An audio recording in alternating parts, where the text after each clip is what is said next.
Ladies and gents, welcome back to the Firefighters Podcast. Today I speak with Charlie Thompson, a UK-based firefighter who is doing 55 miles in full fire kit, raising money for a fantastic cause.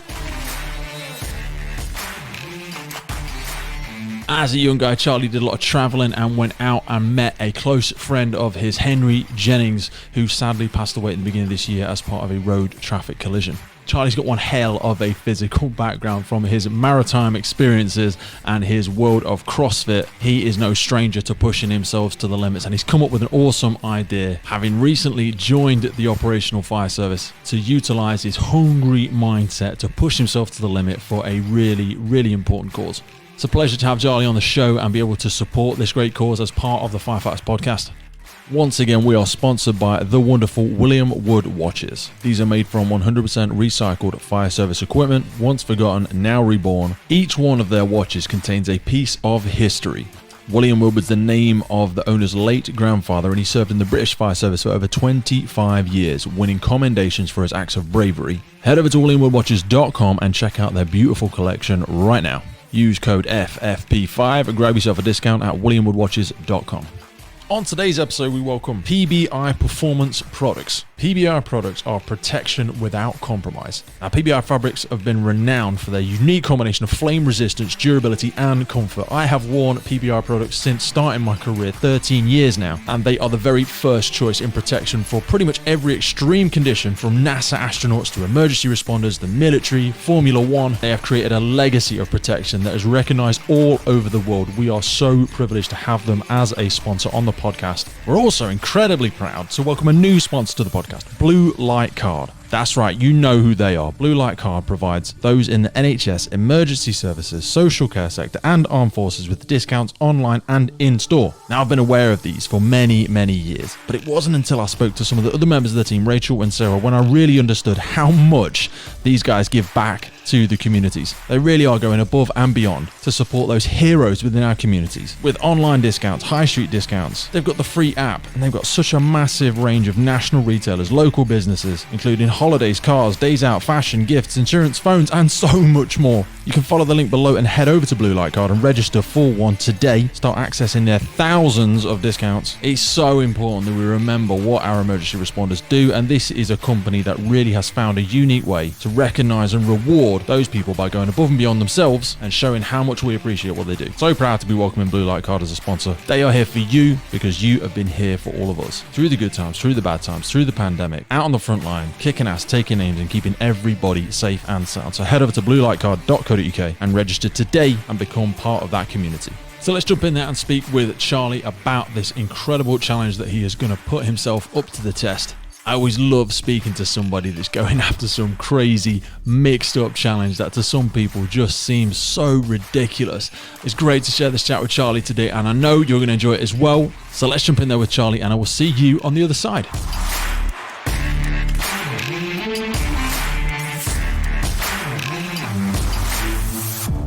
Charlie Thompson, welcome to the Firefighters Podcast. How you doing, brother? I'm very good, thank you. Yeah, not too bad. That was a lovely professional answer. Very low. I like it.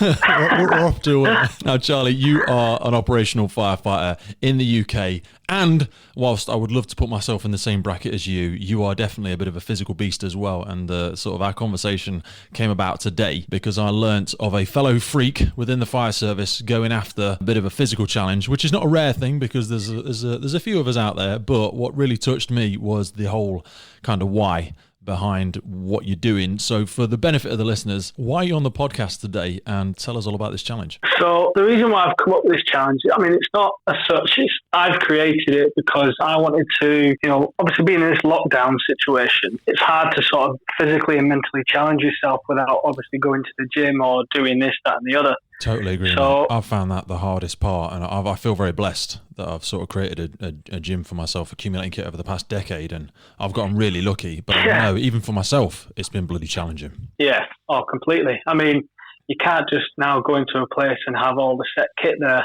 mean, like you just said, you've got to accumulate it all the time, or even just borrow it off mates. You might have a piece of kit in the garage. But, I mean, with this challenge, I found that my piece of kit, essentially, is the outdoors. I mean, it's right there at your doorstep. So, and that's quite hard for people these days because we're drawn to complexity, aren't we? We like to have lots of Gucci complex things to. Oh, definitely, yeah. It's the willingness to, step out of that comfort zone and maybe just push yourself to trying new things. I've always been an outdoor person. Don't get me wrong. But I've also, in my fitness career, I've been so used to working inside a gym where everything's there, ready for you to play with it. So what is the challenge you've set for yourself? I've got a friend over in Nottingham Fire and Rescue Service. I wanted to think of a challenge that hasn't really been done before, but also using the kit that I use every single day. So what I'm doing is I'm walking 55 plus miles because there's a couple of different routes that we might have to take, essentially wearing all firefighter kit, breathing apparatus, boots, gloves, flash hood, helmet, the lot. 55 miles? 55 miles. So maybe like 2 marathons, basically. Yeah. Which is no small feat for anybody that's even done a half marathon. This is pretty intense. And you're going to be doing this wearing full PPE and your set as well, isn't it? The set, cylinder, full cylinder, the lot, everything. No corners cut.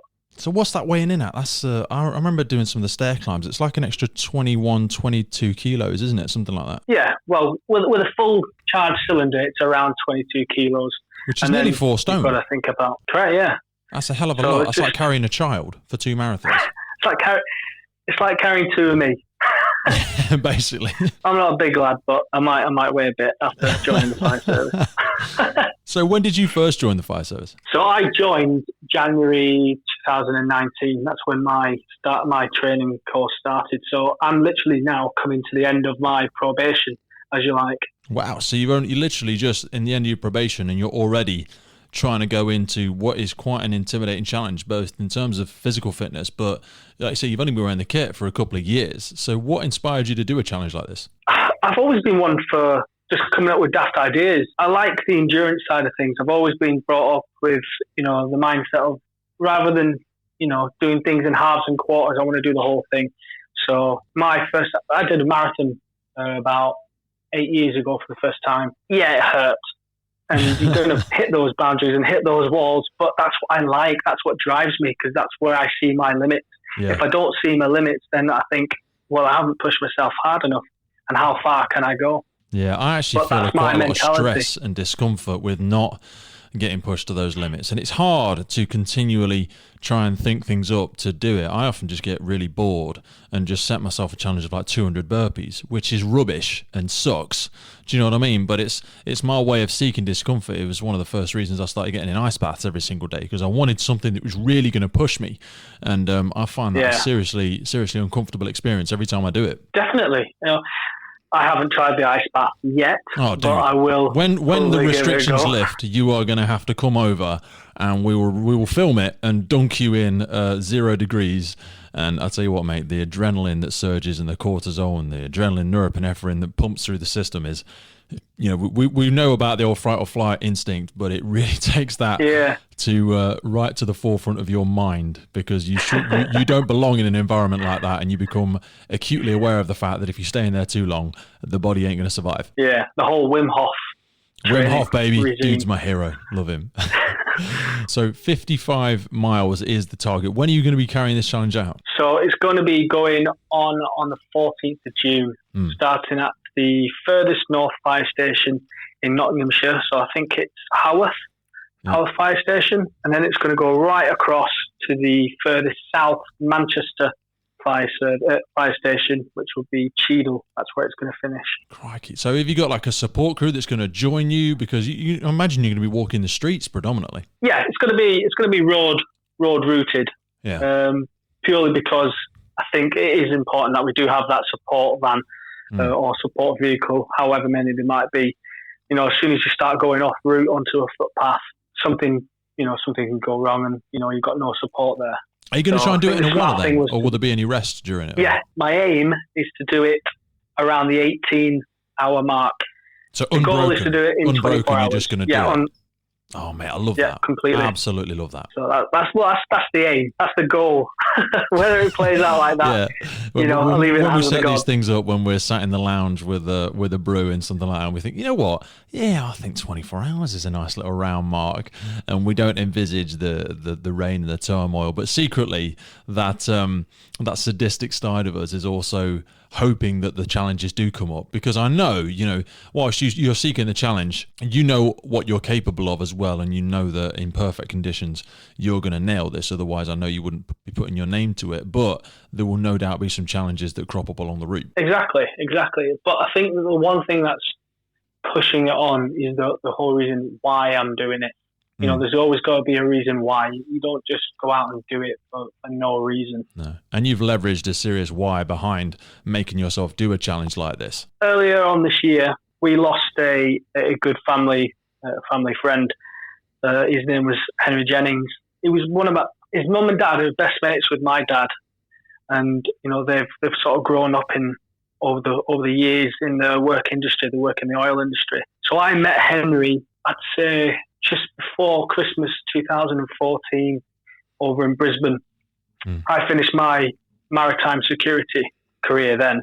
I just thought I'd had enough. And with the earnings that I made, I thought, I fancy going out to Australia for the first time. And my dad said, well, my best mate, Peter's out there and he's got a son there, so you can hang out over in Brisbane in a place called Moolaba, which is just off the Sunshine Coast. Sounds amazing. So, it was amazing. It was incredible. One of the best things I've actually gone out and done. Surprised you came back. Henry, yeah. Well, so am I, to be honest. So am I. I didn't actually want to leave, but funds made that idea, or made that choice for me. And Henry took me out on this little tinny. It's like a little metal boat, literally just made of sheer metal. That was it. Yeah. And he just took me around his neighbourhood, as you would do, like in a car on the roads. But he decided to take me out on the little. It's almost like little water ravines, but leads you to everybody's houses. Wow. Yeah, it was incredible. It's probably one of the best self holidays I've ever had. But the lad is just there's not a bad bone in his body. I couldn't speak any more highly of him. And unfortunately, New Year's Day, he was knocked over and killed. Drunk driver knocked him over. Jesus. And so I just wanted to do something in a almost like a good memory of him. Yeah, and I was speaking to his dad, and his dad was saying, if he could and if he was here, he'd be right next to you doing whatever daft, crazy exercise challenge you do next. So yeah. I thought this would be a really good, like, a memory for him, like a little challenge just to remember him, even though it's daft and crazy. But that's what Henry is. He's that sort of person. He's just full of excitement. Everywhere he goes, he leaves someone with a smile on the face. Yeah. And that's him through and throughout. I mean, that gives you that real strong why to push you through those moments when I know it's going to be challenging, because there's bound to be some setbacks. Oh, 100%, yeah. All the way through, from the first kilometre to the last mile, there's always going to be little setbacks throughout the entire thing. But you've got that reason why in the back of your head, which is going to push you on all the time. Love it. So you've been getting loads of exposure with this, which is fantastic. But I wanted to ask you a little bit in and around why you decided to join the fire service in the first time, because you had an enjoyable career, or so it would seem on the outside of it, doing the maritime work. But what made you want to leave that and join the fire service? Since the age of 16, I joined the army, and throughout my 6 years career, it's instilled that a sense of belonging. And your life's, I wouldn't say in a negative way, regimented, but it give it that structure. And I think since leaving the army, I've always found that I've lost that sense of belonging. I've lost that structure in life.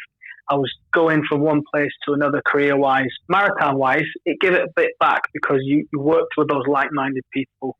It was essentially all ex-servicemen, or a majority of was ex-servicemen. So you had that little brotherhood.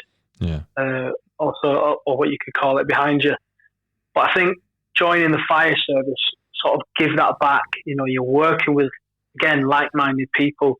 You've got that structure in life.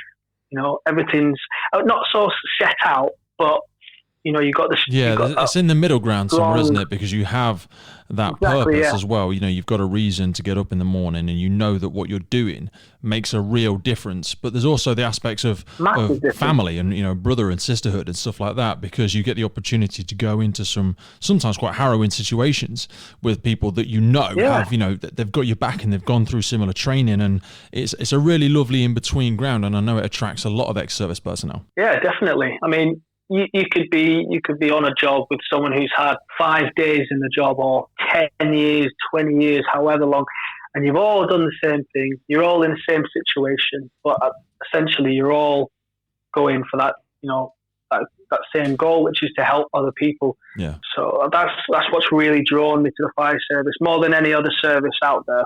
I think that's the one service which I thought, I could do well in this. And I think I belong in this, Thinking about going into it before you've actually gone into it is one or two very different things. What was your basic training like? Because you're in that quite unique position where you're fresh out of your development, I suppose. And I didn't go through my training probably 13 years ago now. So what was basic training like for you, for anybody that's thinking about joining the fire service? At the start, it's what I thought like a long 16 weeks. Yeah. Was it a residential? No, it used to be residential. I know some brigades still do, but it's a bit different now. Yeah, it was all based in central Manchester. So we essentially get there, and out of that 16 weeks, it was brought down into the first 4 weeks. You'd obviously learn your pumping and your ladders, all the basics. And then once you progress past that, obviously these are all your assessments at the end of these week periods or 4 week periods, depending on what structure it is, you'd be assessed on it, and then you'd move forward. So after the basics, so the ladders and the pumping, you then move into almost like a round robin effect of training. Okay. So you'd move on to learning your basics of RTC, onto your rope rescue training, and then obviously onto your trauma. Trauma was a big one. Yeah, that's one everybody was sort of worried about, because really, there's a lot. Yeah, there's a lot to take in on your trauma. A lot of it is a lot of theory work, and was it different for yourself though? Because you've got a background in sort of personal training, so the physiology aspects of it, did that make it easier or harder for you, or would you never really become too competent with it? Physiology, that made it a little bit easier, and obviously having military background, you're not as squeamish as what you might find other people are. Some people can take things, some people can't. That is one of the strange things about trauma and fatalities and stuff like that. I suppose people may have looked at you in your role and expected that you were okay with it or something like that, but it can be very different for everybody. Oh, definitely, yeah. Everybody's different. Everybody sort of takes it differently to everybody else. But I think with me is I'm not the most academic person. That's a nice way. That was my worry. That was my worry. But the physical side of things, I was probably more stronger at. Yeah. And when it came to trauma, that's actually one topic I actually really did enjoy. I like getting into the nitty gritty of, learning about the body and how it works, and different techniques of how to stop trauma, like traumatic incidents and stuff like that. Hemorrhages and stuff like that. Exactly. I really enjoyed that. Whereas the academic side of things, when it came to the written tests and stuff like that, that's where I sort of struggled a little bit. But there was people around there to obviously help me. Love it. So you spoke a lot there, or you spoke in and around the physical aspects of how you felt you sort of been able to hold your own and potentially progress a little bit easier than some of the other people. Obviously, you do a lot of personal training and stuff outside of the service, but I know one of the big factors for people joining the service can be the physicality of it. How have you trained to get yourself fit coming into the service, and perhaps how has that changed in preparation for this challenge as well? Well, prior to joining the fire service, I did a lot of CrossFit training and endurance training. So I was big into my CrossFit for 5-6 years prior to this. So that's the physical side of things. That's really helped. Shifting large, heavy loads over long periods of time and distance.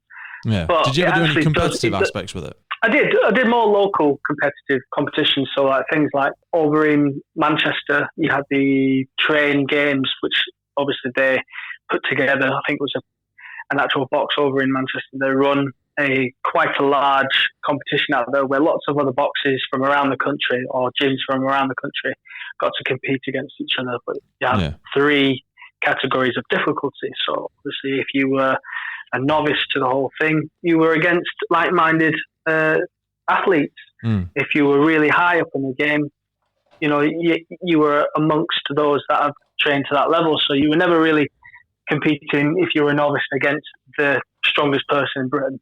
What first drew you towards CrossFit? Because CrossFit is a bit of it can sometimes be given a bit of a bad rap, and some people still aren't really familiar with it. Some people have worries about impact and too much high intensity. What is it that drew you to CrossFit? It's funny. I first knew about CrossFit when I was on a tanker ship in the middle of the Indian Ocean.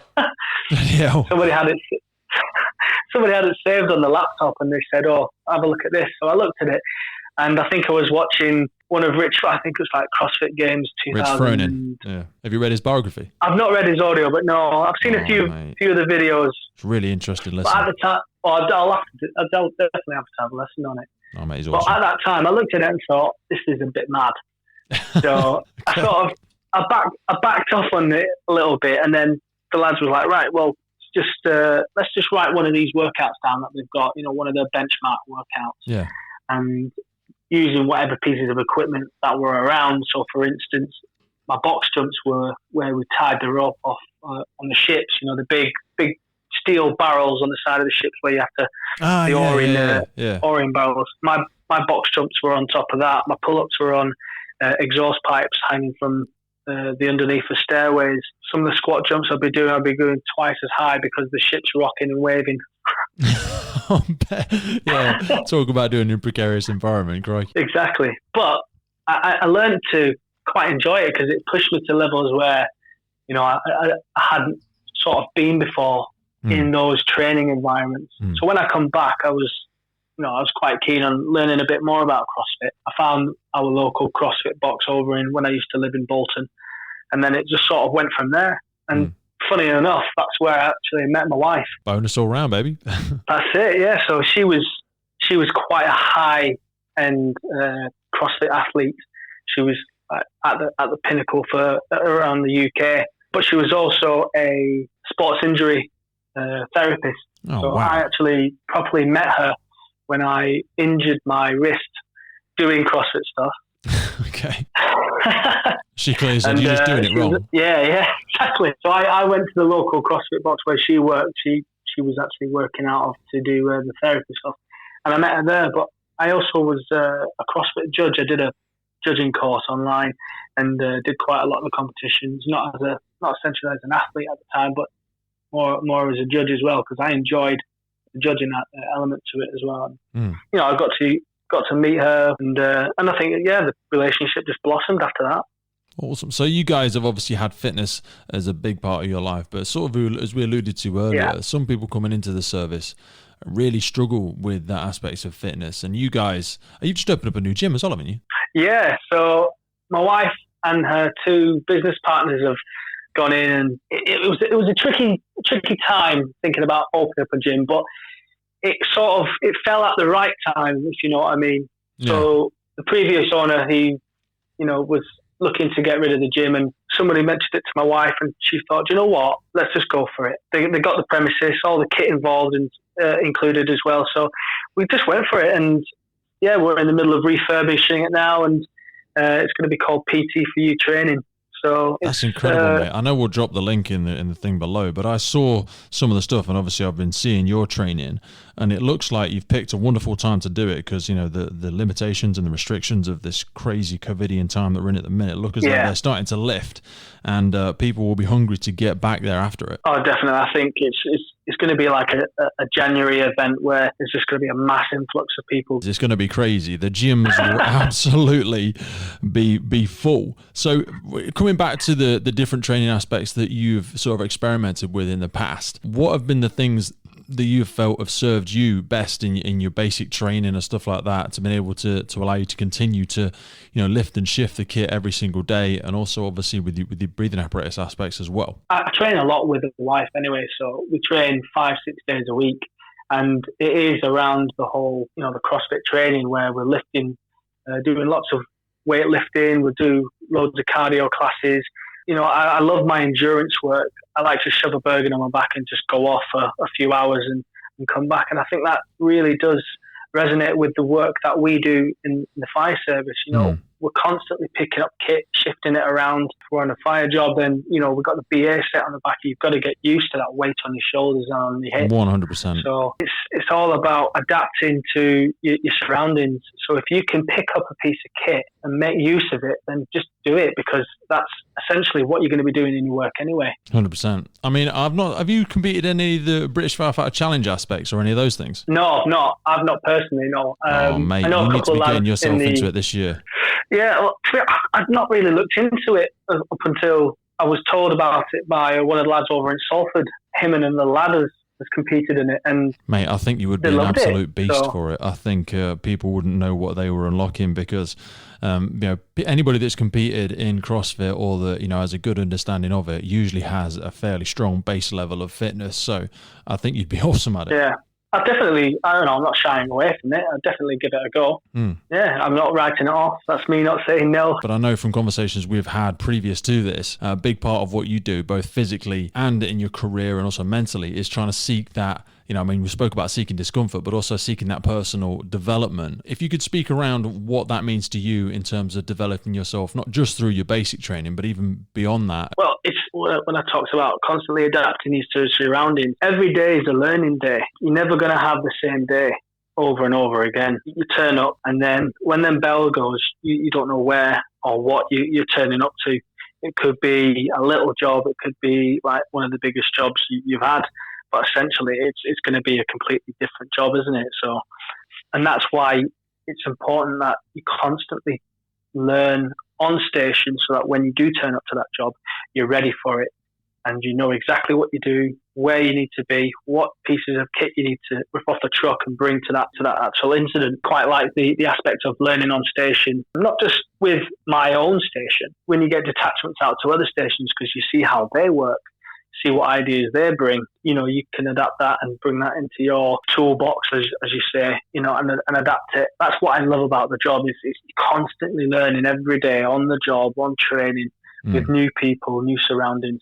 How common have you found that in the emergency services? I mean, when you come from a previous world of more military-based service, was that something you've always had? Because I know, just speaking from experience, some people can find that sort of mindset exhausting to be around. I'm always hungry for personal development, but some people can be guilty of sort of resting on their laurels, I suppose. Yeah, they can be, but I see it as though if you rely on almost the basics, then how far are you going to be able to achieve, or how far are you going to be able to push, or is it going to be a quicker way of resolving a situation? You're never going to know that until you push those boundaries of, being hungry. 100%. I love that aspect. I love what you say about staying hungry as well. That's always, for me, the challenge is I've got it tattooed on my arm. No matter where I go, no matter what I've achieved, I'm no better than anyone, but also no one else is better than me, and everyone has the opportunity to be your teacher if you can let go of enough pride and be curious enough to want to learn. How did you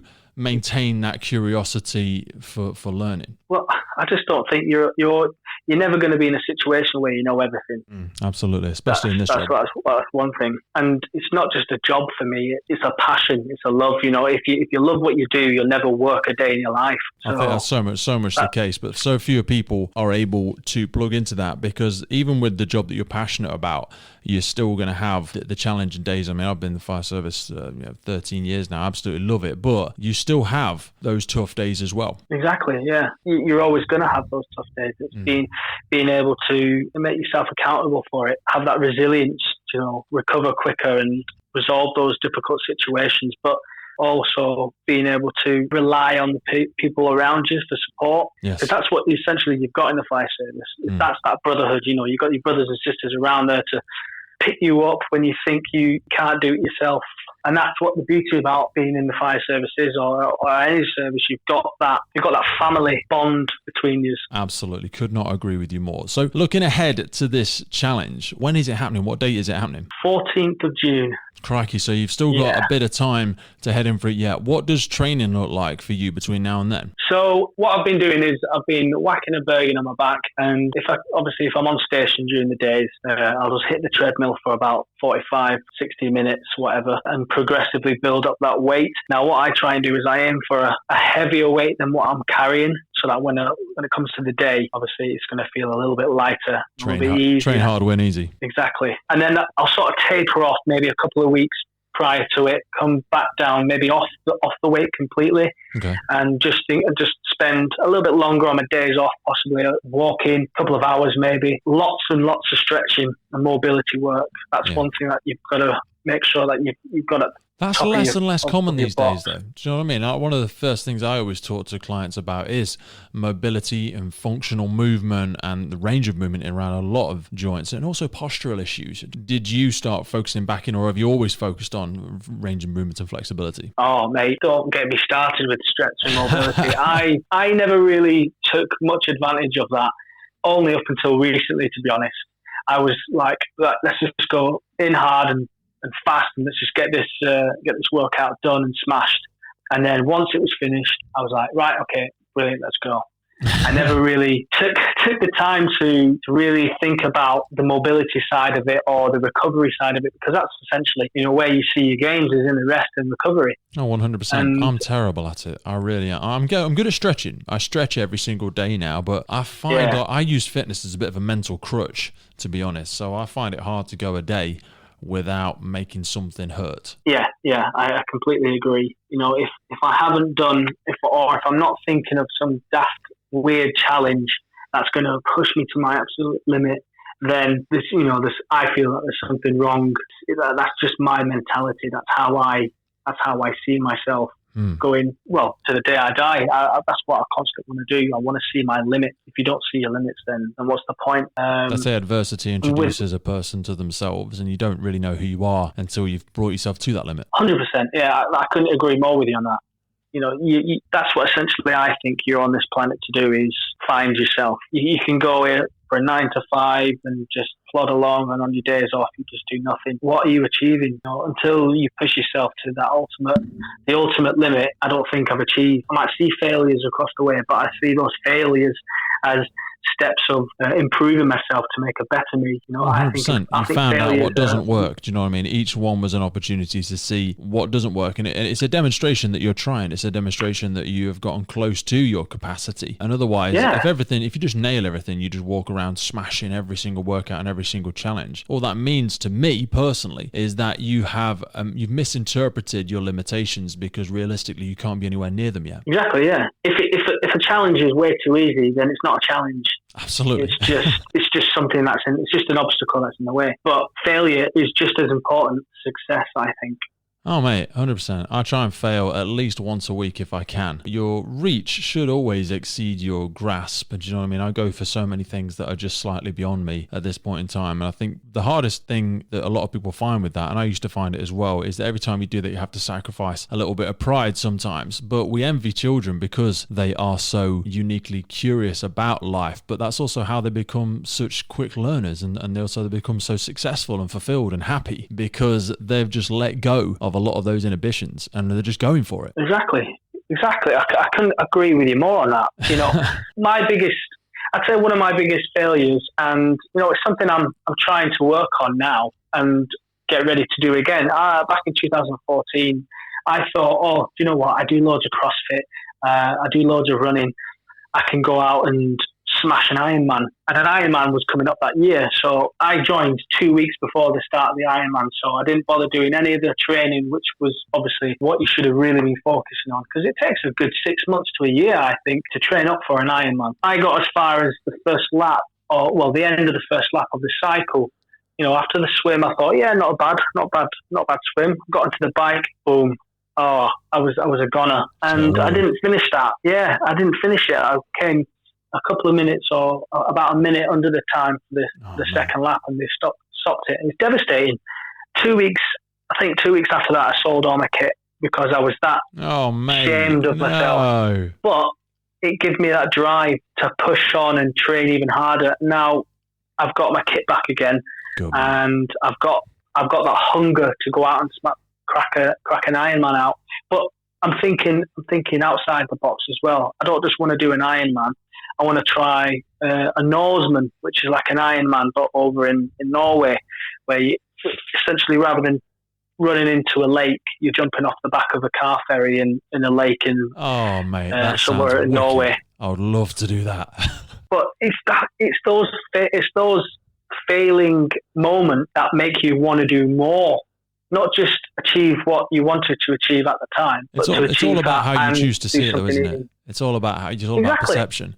Is this the beginning or is it the end? Is this the end of my triathlon career, if you will, or my beginning of my love or my wrestle or my challenge with endurance? You know what I mean? I reference people like Goggins. David Goggins is a guy that he was dramatically overweight at one period of time in his life, and only through so many consistent failures, and he really has had them, even if it's not been one that's been publicly shared. It'll have been a personal failure of, his inability to sleep, wetting the bed, or it might be, his broken legs and running on his shins when they had so many shin splints, or his injuries in his mobility and his stretching and stuff like that, or failing the pull-up challenges. There's so many places that he's failed, yet we all speak so openly about this incredibly inspiring and successful individual. I mean, if anybody's not read his book, Can't Hurt Me, it's a wonderful start, and we could, I'm sure between the two of us, we could just rattle off so many aspects of mental fortitude and mental toughness, as I see it regularly referred to as, and I love that. It's these freaks and even people like yourself, I use that term with as a massive compliment, going after a challenge such as this because it stands for something important to you, and you're willing to put yourself out there on the line and say, you know what, I'm going to nail this, I'm going to do it in 24 hours just because it's there to be done, and hopefully that will act as a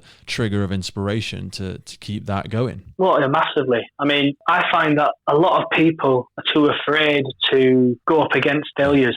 Absolutely. If they find that they failed at it, they'll be like, oh, well, I can't do that. And I'm not making myself look stupid. I'm not putting myself out there like that to embarrass myself in front of everybody. Look at what I've got to lose. What have you got to lose? You've got nothing to lose. Exactly.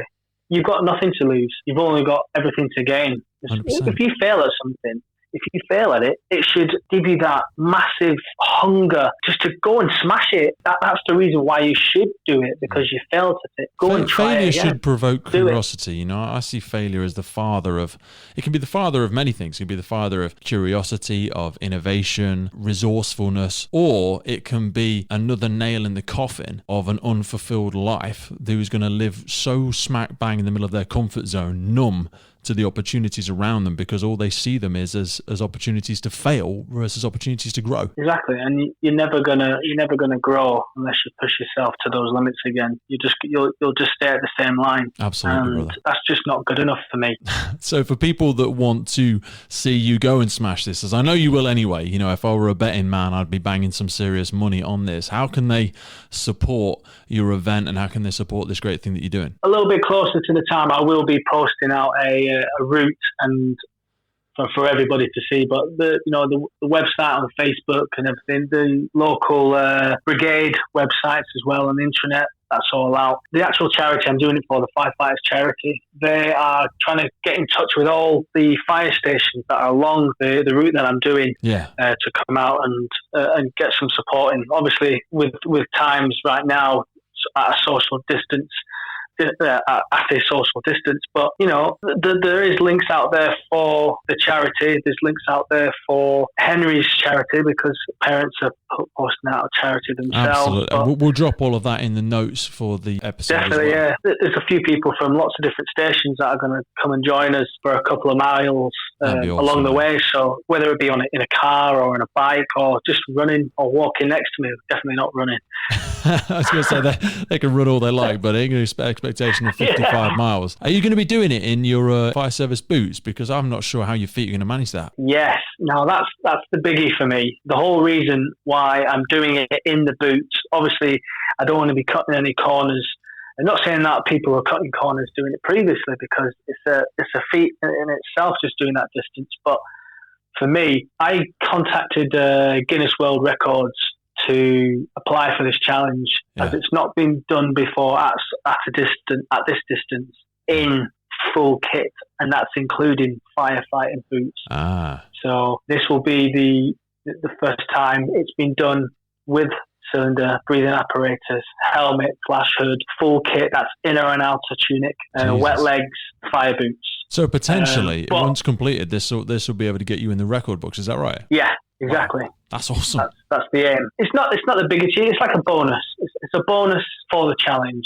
Yeah. You know, it's that it'd be a great way to concrete. Too. Yeah, it'd be a way to concrete Henry's legacy as well. Exactly. It's like a bonus homage for Henry being able to achieve this, and it's in his name. It's all for him. It's a memory for him, and for me to do that little bit, you know, it would mean the world to myself, and hopefully it would mean a lot to his mum and dad. That's the main reason why I want to do it. Say a massive thank you as well for, you know, helping me, you know, push it forward to everybody and get as many people involved as possible. That's exactly what the podcast is all about for me. It's trying to find people who are going after it, who are keeping the dream alive in terms of, you know, people in the motorships really pushing themselves. Because even in your career, you'll know that it's not necessarily enormously common anymore that people are trying to push themselves and people are trying to go above and beyond their normal operational roles to do things like this. So that's why when I see people doing it, I want to try and help support them and try and help them tell their story. And, you know, I think we captured some great pieces today. Oh, I really appreciate it, man. It means honestly the world to me. And I'm sure Peter and Alison will really appreciate it as well. You know, just getting their son's legacy out there again. 100%. He deserves nothing less. Really, honestly, really appreciate it. Couldn't have asked for anything better. All right, Mama. We'll send love to the good lady and very, very good luck with the new gym. Stay strong, and I'll speak to you soon. Will do. Take care, mate. See you, buddy. Bye-bye. You're out, mate.